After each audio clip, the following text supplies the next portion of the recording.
26 जून जन्म दिवस। वंदे मातरम के गायक बंकिम चंद्र चटर्जी भारतीय स्वतंत्रता संग्राम में वंदे मातरम नामक जिस महामंत्र ने उत्तर से दक्षिण और पूरब से पश्चिम तक जन जन को उद्वेलित किया, उसके रचयिता बंकिम चंद्र चटर्जी का जन्म ग्राम कांतलपाड़ा, जिला हुगली, पश्चिम बंगाल में 26 जून 1838 को हुआ था। प्रारंभिक शिक्षा हुगली में पूर्ण कर उन्होंने कोलकाता विश्वविद्यालय के प्रेसिडेंसी कॉलेज से उच्च शिक्षा प्राप्त की। पढ़ाई के साथ साथ छात्र जीवन में ही उनकी रुचि साहित्य के प्रति भी थी।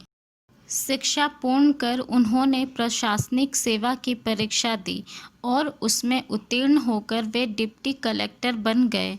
इस सेवा में आने वाले वे प्रथम भारतीय थे। नौकरी के दौरान ही उन्होंने लिखना प्रारंभ किया। पहले वे अंग्रेजी में लिखते थे। उनका अंग्रेजी उपन्यास राजमोहन्स वाइफ भी खूब लोकप्रिय हुआ, पर आगे चलकर वे अपनी मातृभाषा बंगला में लिखने लगे। 1864 में उनका पहला बंगला उपन्यास दुर्गेश नंदिनी प्रकाशित हुआ। यह इतना लोकप्रिय हुआ कि इसके पात्रों के नाम पर बंगाल के लोग अपने बच्चों के नाम रखने लगे। इसके बाद 1866 में कपाल कुंडला और 1869 में मृणालिनी उपन्यास प्रकाशित हुआ। 1872 में उन्होंने बंग दर्शन नामक पत्र का संपादन भी किया, पर उन्हें अमर स्थान दिलाया आनंद मठ नामक उपन्यास ने, जो 1882 में प्रकाशित हुआ। आनंद मठ में देश को मातृभूमि मानकर उसकी पूजा करने और उसके लिए तन मन और धन समर्पित करने वाले युवकों की कथा थी, जो स्वयं को संतान कहते थे। इसी उपन्यास में वंदे मातरम गीत भी समाहित था। इसे गाते हुए वे युवक मातृभूमि के लिए मर मिटते थे। जब यह उपन्यास बाजार में आया तो वह जन जन का कंठहार बन गया। इसने लोगों के मन में देश के लिए मर मिटने की भावना भर दी। वंदे मातरम सबकी जिह्वा पर चढ़ गया। 1906 में अंग्रेजों ने बंगाल को हिंदू तथा मुस्लिम के आधार पर दो भागों में बांटने का षड्यंत्र रचा। इसकी भनक मिलते ही लोगों में क्रोध की लहर दौड़ गई। 7 अगस्त 1906 को कोलकाता के टाउन हॉल में एक विशाल सभा हुई, जिसमें पहली बार यह गीत गाया गया।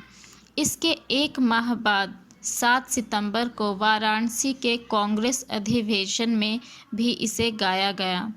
इससे इसकी गूंज पूरे देश में फैल गई। फिर क्या था, स्वतंत्रता के लिए होने वाली हर सभा, गोष्ठी और आंदोलन में वंदे मातरम का नाद होने लगा।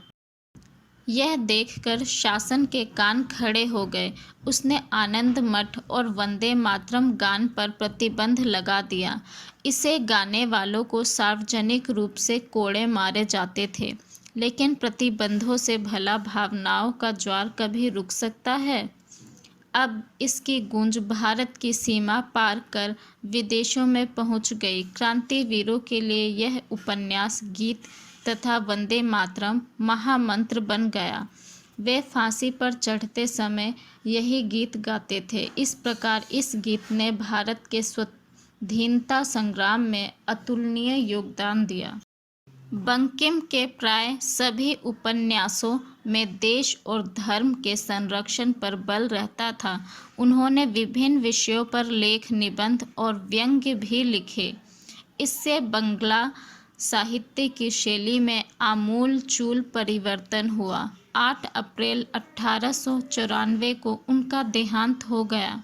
स्वतंत्रता मिलने पर वंदे मातरम को राष्ट्रगान के समतुल्य मानकर राष्ट्रगीत का सम्मान दिया गया।